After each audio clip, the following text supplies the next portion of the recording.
terlambat Hasto ngomong ini, tapi baguslah daripada tidak. Saya akan buktikan, beberkan ijazah palsunya Joko Widodo telah melakukan tindak pidana. Juga UGM akan saya laporkan rektornya.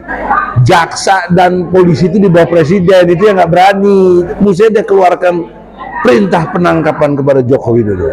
Kelemahannya ada pada Prabowo. Kenapa tunduk dengan Joko Widodo gitu?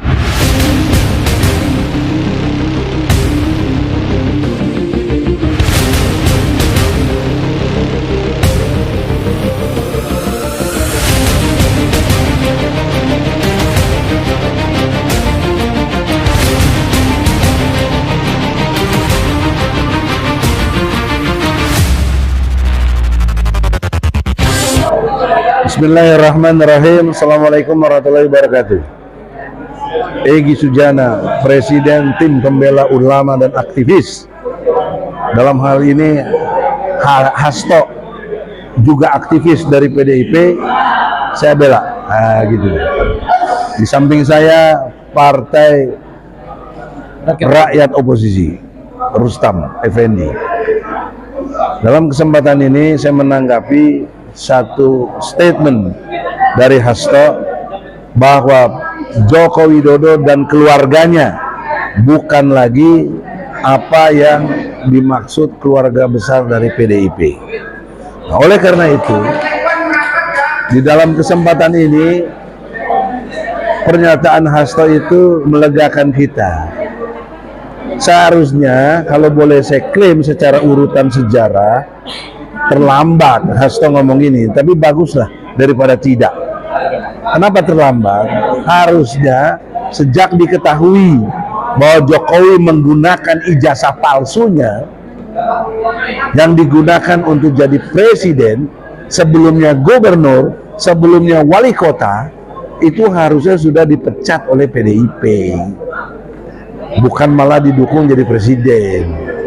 Nah, ini terlambatnya di situ. Nah, pernah saya sampaikan pada waktu Jokowi masih presiden, tapi jawaban dari keluarga PDIP atau elit-elit PDIP menjawab, Megawati taat konstitusi, tidak elok. Kalau presiden dipecat dari partai kan logika hukumnya runtuh presidennya, karena kan menurut Undang-Undang Dasar 45 seseorang jadi presiden itu atas dukungan dari gabungan atau partai politik yang mendukungnya. Jadi kalau itu dipecat, dia bukan anggota partai, bukan presiden lagi. Oke lah, kita hargai konstitusional dari Mega. Nah, sekarang sudah mantan juga terlambat. Maksudnya pas mantan tanggal 21 Oktobernya dipecat gitu loh. Bahkan baru kemarin mestinya. Tapi sudahlah, itu juga bagus. Dan ini membuktikan saya sebagai Presiden TPUA, pembela aktivis ini, di samping ulama, membela advokasi kepada PDIP dengan meminta PDIP paling tidak fraksinya kapan terima kita di DPR. Saya akan buktikan, beberkan ijazah palsunya Jokowi gitu loh. Nah, ini sampai hari ini DPR belum berani nerima. Waktu itu kita sudah mau, Puan Maharani justru DPR RI-nya menolak kita gitu. Kurang lebih tahun lalu, saya ingat betul tuh, ada di videonya itu. Nah, sekarang karena dia sudah bukan lagi anggota PDIP, dia sudah rakyat biasa yang nggak ada privilege-nya, dia harus dihukum Jokowi ini. Maka berbarengan dengan itu, insya Allah hari Senin besok kita akan ke Mabes Polri membuat laporan Joko Widodo telah melakukan tindak pidana pasal 263, 264 ya, sampai 266 ya, 266 ya kan, itu tentang memasukkan data otentik ya ke dalam data otentik, karena ijazah itu adalah dokumen negara dalam pemalsuannya itu. Juga UGM akan saya laporkan rektornya. Nah, perlu dicermati, 2 kali rektor namanya si Pratikno, dia yang melindungi dugaan kita ya, Jokowi ijazahnya palsu, sehingga terus diangkat jadi menteri, sampai sekarang dipakai lagi oleh Prabowo. Coba lah, Nah, itulah makanya perlu sangat diungkap. Dengan demikian, Hasto, saya ucapkan the best, top. Sekarang perintahkanlah fraksinya kapan terima kita. Jangan omdo aja. Kita justru bantu Anda gitu loh. Dalam arti menegakkan kejujuran, kebenaran, keadilan. Nggak ada dalil-dalil. Karena jauh sebelum ini TPUA telah menggugat Joko Widodo tentang ijazah palsunya. Kalau sebelumnya itu kan Joko itu kan masih menjabat sebagai presiden, yang mungkin secara protokoler itu agak susah untuk hadir dalam persidangan. Apakah nanti ada upaya paksa misalnya dia tidak hadir dalam persidangan karena sekarang sudah sebagai warga sipil? Ya, kalau menurut ilmu hukum pasal 27 ayat 1 Undang-Undang Dasar 45, walaupun dia masih presiden, sebenarnya nggak peduli, karena setiap warga negara yang berkesamaan kedudukannya dalam pemerintahan dan hukum tanpa kecuali, jadi nggak ada urusannya presiden, nggak ada urusannya tukang bakso atau Egy Sujana sebagai nggak ada. Semua berkesamaan kedudukannya dalam pemerintahan dan hukum. Harusnya waktu dia presiden juga bisa diproses. Cuma masalahnya jaksa dan polisi itu di bawah presiden, itu yang nggak berani, itu masalahnya. Kalau jaksa agungnya, Kapolrinya berani, nggak takut dipecat, mestinya dia keluarkan perintah penangkapan kepada Joko Widodo.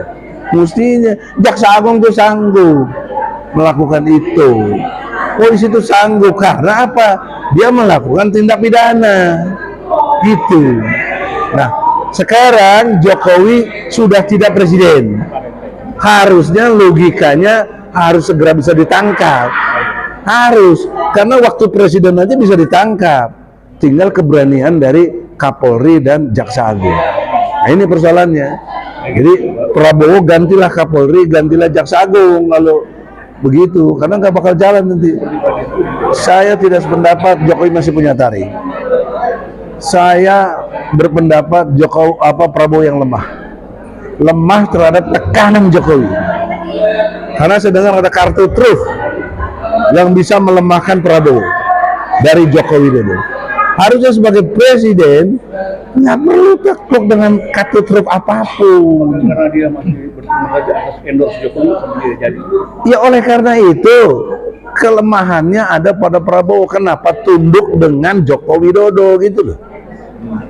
Kalau dia hanya takut kepada Allah, sesuai dengan sumpahnya pasal 9 loh, sumpah presiden, demi Allah akan menjalankan undang-undang sebaik-baiknya dan seluruhnya demi nusa dan bangsa, demi Allah loh. Kalau dia ada demi Allah, ngapain dipertimbangkan si Jokowi sehingga masuk sampai 16, 17, bahkan katanya ada 19 orang. Begini, ini dalam konteks jurisdiksi hukum, Solo itu cuma Polres, Solo Polres. Kenapa kita ke Mabes? Karena Mabes membawahi seluruh Kapolda Polres Indonesia. Jadi dilihat juga Jokowi pernah presiden, maka levelnya nasional. Jadi saya kira itu aja, nggak terlalu rumit itu.